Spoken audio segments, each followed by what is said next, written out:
All right, we're here. I am with my dear friend, one of my prettiest friends too, but I've known her for a really long time. This is supermodel Amy Hixson. She's here talking with us today a little bit about her life. And Amy, say hi to everybody. Hey, everybody. Amy, thanks for doing this. So tell us about yourself. Where are you from and how did you get in the industry? So I'm from Ohio originally. I started when I was 18. I moved to California. That was supposed to be just a 2-week exploratory stint. Ended up being 6 months. I only came back to Ohio to sell my car. And then I moved to New York in March, which was not a great month to move to New York, but I stuck it out. And, 10 plus years later, I am holding on strong to this career.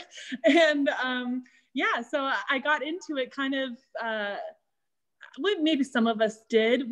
I got scouted by this guy, Tony Perkins, and he loves to go to the depths of middle America to find girls such as like Madison Hendrick, Abby Brothers. He loves to find these like fairground kind of hillbilly girls and bring them into the light. And I was so lucky that he found me. I was at like a scam agency in Cincinnati, Ohio, one of those. Really? Yeah, one of those modeling schools, and it's where you pay to get your pictures taken, basically. Which is a massive ripoff, right? It's horrible. No, I collected money from grandparents, like everybody, $200 here, $200 here, just to pay my way. It was crazy. And luckily, Tony, the scout, found me on their board and convinced me, like, no, you don't need to be here. You need to go to LA. And that was the 2-week stint where he introduced me to my mother agency, Vision, who I'm still with. But then soon after LA realized like, okay, you got to go to New York and, take this seriously. Let's do it. And so, yeah, it's been great. And I'm so lucky. I love this career. And yeah, I'm so blessed to still be doing it to this day. Totally. I mean, you've done extraordinarily well. You've worked consistently for years. I've known you for years. We've worked together for a long time. Years. Yeah. We've traveled together. Yep. Yeah. Really, actually, really, really fantastic trips. She gave me abs once, and I'm going to find that picture and post it on the Instagram. It would be dry shampoo abs. And, you didn't need the enhancement, but just a little contouring, that's all. That's all. I appreciated it. It was super funny. I love that story still to this day. Things get weird at 5 a.m. on a beach, It's like, what do you expect to happen? Yeah, I know. Everybody gets loopy at that hour, It's weird. Yeah. So funny. I love it. Tell us more about like what's going on now. You just moved back to the East Coast permanently now, right? So yeah. So I was doing the bi-coastal thing again for the last couple of years. I have a lot of friends in LA still. I love the winters there. I mean, if you can do it, I highly recommend trying to vacation or staycation for January through April. It's great. But to simplify things, just with the way of the world is right now, I moved cross country in August. I'm back upstate mostly, but I also am in Harlem when I'm in the city. And being in one place, there's a lot of FOMO that happens too, because I have so many friends spread out. I'm always missing things anyway. But yeah, mostly I just want to hunker back down on work and get my life kind of situated again. Work is picking up. So yeah, I'm just going to be here for a minute. Yeah, that's good. I know what you mean about the FOMO too thing, because I'm always like looking at my friends. I'm like, why are they on a boat in LA? I'm a little jealous about this situation. You know what I mean? Yeah, exactly. In like March, and they're like outside and they got like a sunburn, and you're like, okay, well, yeah. I'm like, this is not fun at all. But I do want to talk about a couple other things, because aside from being a very successful model, you are also an artist and a philanthropist. That's the right way to put it, right? Yeah. So I don't say that word because I can't pronounce it correctly, but I believe that's what one would say. Yeah. I do philanthrop myself quite a bit. No, I've been an artist for as long as I can remember. My grandpa was an artist, so he really instilled that in me and my brothers, that you can create, this could be a job, this is something you should take seriously. And he always nurtured that. And so I've always tried to do it when I can, when I find the time. Now I have a lot of time, so I'm definitely investing more into that. And my other passions are definitely helping others. And the first is the dogs. I love dogs. I want all the dogs, all of them right here, but I can't. So I go and foster when I can. I work with a group called the Puerto Rico Dog Fund. My girlfriend Neva is there half of the year, half in LA. She works on rescuing these dogs from the streets And then when they're ready, she'll send them up to me in America, other liaisons, and we'll foster and help disperse the puppies to loving homes. We also have a spayathon. We were having it 4 times a year. It's been pushed back now, but a spayathon in Puerto Rico where we were a part of this big group that would do 5 different locations, about 5,000 spay and neuters through the week. So about like 800 a day, and all free to the people. And they were street dogs. They were people who own the dogs and cats. And so that's just a really huge mission that I was so happy to be a part of. And you feel like you're doing something, even though the numbers keep coming back every time you do it. You're like, are we making an impact? But you know you are, because you still see these people so happy to bring their puppies home, and they know that they don't have to worry about that. Communities like that, if a surgery is, $200, the family's not going to be able to fork that up when they have other things that are way more important. So the dogs just keep multiplying.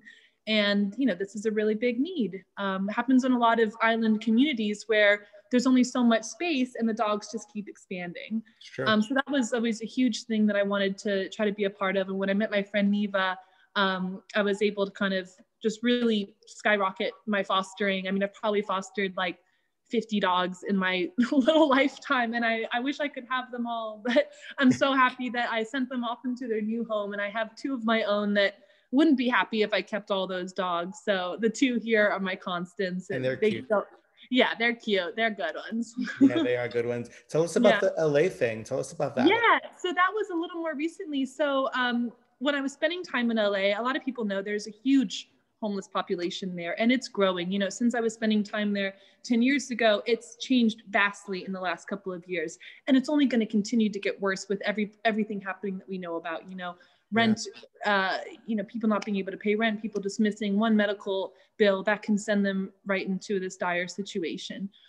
So I partnered up with a friend. He was doing an outreach once a year, and we were able together to bump it up to once a month. We would gather supplies, whether it be food, clothes, and just kind of disperse to homeless encampments that we found. It feels at the time like we're putting so much work into it. And when we can only deliver, a person a bag of snacks and food for a day or 2, and an article of clothing or an outfit, it still feels like a drop of water in the ocean. But to see these people be so grateful for what we're able to still just do. I saw this guy that was a little bit shorter, and we didn't have any clothes that could fit him. And I was like, yo, I got you. I'll get you something. And later that day, a friend of mine who has great contacts with like very high-end clothes was like, Amy, I got a big bag of clothes that I don't know what to do with. Can you just go take it? This guy's the same size. I swear to you. So same size, it's this kind of shorter like skater dude. And I was like, yes. So I took this whole bag of clothes. I found this guy back in MacArthur Park.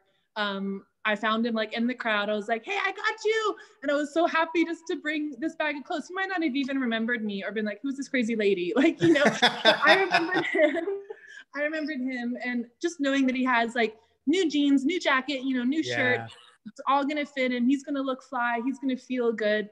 Those might not be able to be things he could procure for himself for a long time. And that's just one less worry, of all the stuff that he's got going on in his life. That's one less worry, that we don't even have to think about, oh, where am I going to get pants today?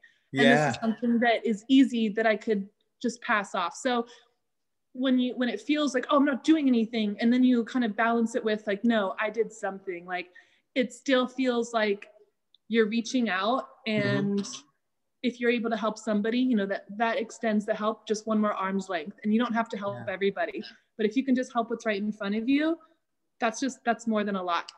Yeah, so it's true. The way you put it was interesting, because it's true. I think a lot of people feel that way when they look at a lot of issues and they think, I'm not even making a dent. You know what I mean? Like, I'm not even really helping. But to the person on the other end receiving that help, to that one guy, that wasn't a drop in the ocean. You altered his life. You helped him out in that moment. It's huge. It's huge. Like what we found with some of these encampments is that they're really are community oriented within themselves. There's like a mama who cooks for everybody. And so we would find the mama and we would get her all the food, and she cooks meals for everybody that's around her. So they're, you can't just walk by one encampment and judge them all and think they're all like this. And in LA, it's really easy to kind of have that feeling, but these are real people, and they came from real difficult situations. And, if we found the time during quarantine as well to kind of change our efforts. You know, it's like, okay, or ramp up our efforts. Whereas we're just doing it, you know, we were doing it quarterly, and we're like, no, we need to do this every month because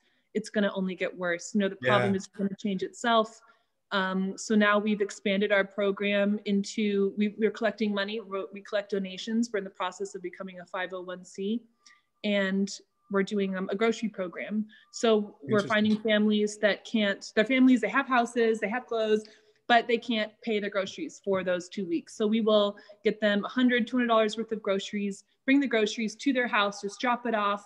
Wow. They're so thankful because it's, again, just one less thing they have to worry about, just feeding their kids. We had a girl who reached out to us because she was sharing her food with her roommate because her roommate was an actor, wasn't working for, you know, the last 6 months, could only pay rent, but was just sharing her food with her. So these are things that, you know, these are people that are like you and me. They're not just families that are on welfare or whatever distorted idea we have. These are people that they had careers, they had jobs. So they're just in a really bad place right now. And they could be that guy in MacArthur Park that can't find clothes that fit him. They could be that guy in 6 months, you know? So we want to prevent that from happening. And right now our only capability is to just buy food and some school supplies and, you know, things like that. But it still feels like we're doing something, and you know, it's growing, the movement's growing, you know, as long as people can just do what they can within their community, that would help a lot. That is awesome, because a lot of those people don't really have any other place that they can get that from. Really, there aren't a lot of, and it's weird how many people can find themselves in that spot, how quickly you can find yourself 6 months down the road, suddenly kicked out because you can't pay your rent or because of whatever financial circumstances that you just didn't see coming down the road. Yeah. Like no one expected a pandemic. I mean, who has saved? I don't have savings for 6 months if I have nothing coming in. Like who has savings like that? Like it's just crazy. Like it's you know, it's nobody could have prepared for this. If you had good spending habits, bad spending habits before, nobody could have prepared for this. No, you know, maybe things will be different now, maybe things will, but what do you do about the people that are just in it and they can't, you know, they can't save money now. They can't save. They can barely, you know, feed themselves. There's no saving for the next couple. They're literally living check to check if they're getting checks at all. That is incredible. Yeah. So it's, you know, it feels again, like kind of look at the big monster of it. It's scary, but if you can just pick away at the little things that you can reach, it's manageable. And you know, there's always growing. We're always meeting people with new ideas and try to expand our program. You know, we're just doing it in LA right now, but it's called Feed the Streets, and we want to keep it open to all cities. I'm talking to some people in Brooklyn since I'm mostly in New York for the time being, and I'd love to expand it here because we know in New York, you know, our population is growing too. In the winter, it is so hard. I think, you know, one reason it's grows in LA is because there's not a winter that really kind of depletes the population in New York. It's so hard to be here all year round. It really is. That's why people get bus tickets out of here, because it's tough. So what do you do for the people? What do you do for the people that, hey buddy, what do you do for the people that, you know, are just right around here in the winter? It's tough. Yeah, that would be really amazing if you guys could expand that. That'd be incredible. I'll definitely will have a link for that down on the Instagram as well too, so that people can find it, look for it. Great. But and I know that it's been great. I mean, that was already a passion project that you've been on for years. I've seen you getting into that and the dog thing as well. And I wondered, how do you manage? Oh, she's gone and she's back. the video popped off for a second. I could have gotten but when you were working hard, because I know that you work. You work, you're busy, you know what I mean? Like no one's busy right now, so that's not that bad. Like we're all slowly building back to what we had. But how did you juggle all that when things were normal? Like, you know, because you were working all the time. I mean, I delegate boyfriends. I inquire for help. I like you know, that's plural. With the well, you know, it surpasses multiple years. You know, I go through them, and I got to pass off the torch. You know, I'm like, I got to go travel. Can you watch my 6 dogs for 3 days? Thanks. And, you know, as far as like the Feed the Streets, I just wrangle people in. You know, we've been wrangling resources. I've been wrangling people from our business, people in PR, you know, people that, you know, feel like it's a good cause that they want to be a part of. There's so much that you can offer, even if it doesn't directly relate to something you're good at. Like there's so many different things. You know, something with the Feed the Streets program right now is we want to have more experience with kids. So we're trying to find musicians, artists, you know, people to offer their skills, offer their talents to have workshops with kids.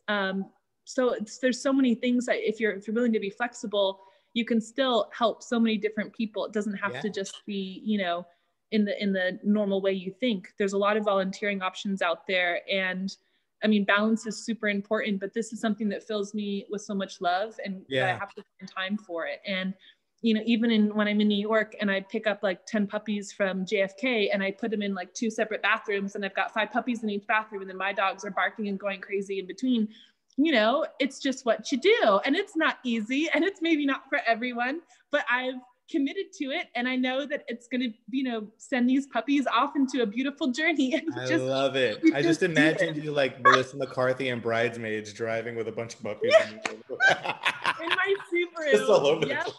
That's it. I honestly, that's the image I'm going to have of you for a long time now. That is so cool. I love that. That is really awesome. And I love the opening too of your story. Like, these are things that I think you would have done no matter what career path you chose, no matter what I feel like this is stuff that's just intrinsic to who you are as a person. But I would like to get your advice for young women out there, or men, young men, or young whoever, anybody that is interested in getting into this industry. What would your advice be to someone who's starting out or wants to start out? I think for this, you need to have a goal in mind. You know, what are you really getting from this? You know, do you want to be on the cover of magazines? Do you want to, you know, start your own line? I mean, like, well, what is the purpose of kind of getting into this? And like, how do you want to meet those goals? And then understand that, you know, this is such a business where there's so many things that you don't get to decide. And then you have to relinquish that control and, you know, have your goal in mind and stay true to yourself. But you also have to be like water, and in 2 ways, flow through it, and also let all the negativity that can happen just wash over you. Because there can be so many crazy things, crazy people, crazy circumstances that you encounter. And if you're not of strong heart and strong mind, you know, it can debilitate you. And this is such a great business, and there is so many amazing facets to it and so many talented people. And I'm so lucky to have worked and met with a lot of them. And I think the only way that I was able to really stay positive and stay true is because, like I had my goal. You know, I always wanted to do this business because I knew it would help take care of my life in the future. Like financially, there's a lot of lucrativity to this business. And if I was smart and I could play it right, you know, this could take care of me for the rest of my life. And there's so much FOMO that I have even at the beginning of my career, where I would see girls that did like editorial stuff. You know, they're shooting with the coolest photographers and had the coolest magazines. And I was shooting commercial stuff, you know, that was a little more cheesy. And, you know, it was stuff that I maybe wouldn't post on Instagram, but it was a great job. And you know, it's like a family, you know, those kind of people that I worked with. So I think if you have this idea in your mind, you know, of how you're going to get to a certain point, that's great. But just be open that there might be other ways to get there, and you can't be upset at someone else's path because you don't know what they're going through. You don't know how happy they are, how successful they are really, because this is a lot about projection. So just know that, yes, you can reach those goals, but you have to be flexible to get there for sure. And just stay the course. You know, it really is an amazing business, and there is so much creativity and money going around it that even if you find that you don't like the path you've chosen, there's so many other ways to kind of still stay a part of it. I've even looked into like art directing. You know, there's a lot of models will transition into photography or designing or makeup. So it's something that you can be in for a long time, even after as a model you hit your shelf life, as they say. There's so many other ways. So I do encourage people, if you're interested in it, that's great. If you're in a small city, get to a bigger city, because that's the only way it's going to work. Else you're going to end up in a scam agency like I did, paying $1,500 for someone to teach you how to walk down a 6-foot runway. It's not good. Wow. Do not let that happen. Go to a bigger city. Excellent advice though. You probably just save some girl some money actually right now. Really, I mean, it's true. I feel like that does happen a lot to little girls, but I like that, the idea of flexibility. I was talking about that with another artist recently, and I think that applies across the board, not just to models, but like even for hair and makeup. you come in thinking you're going to do a particular type of job or have a particular type of career, and then reality comes crashing into whatever your dreams were. But then you realize, actually, this is really nice too. There's a lot of ways that you can make Yeah. money in this industry if you're clever and you're open to it. Totally. Yeah. And I'm sure you're right. I think, this is the only career I've known, but I'm sure that does bleed across many other different careers. But as far as we're talking about this one, that, I've known people that maybe got into hair and then they start do makeup now too. And that's even something now that's happening with the coronavirus, is that there's a lot of people needing to do both. Yeah. So that flexibility, it's always important to always round out your talents and, be open to learning new things, no matter how far you've come or how long you were doing one thing one way. It's good to be flexible. You'll probably have a more positive experience if you're willing to, flex a little bit. I like that. I like it. And I like your flexing. It's good. Well, nothing like your abs, but yeah, for sure. Nothing's like those. Oh, that's awesome. Thank you so much, Amy, for doing this. I really appreciate it. I love having you. David, thank you so much for having me. Are you kidding me? You're amazing. You're one of my favorite people. I love it. You're so happy. And like a little puppy porn, just, well, you know what I mean. Just a little So puppy. cute. Oh, poor guy. He's probably like, what is happening? He's like, why? Thanks for coming on, though. I really appreciate it. You're a goddess. Thank you, David. Thank you. Bye, everyone.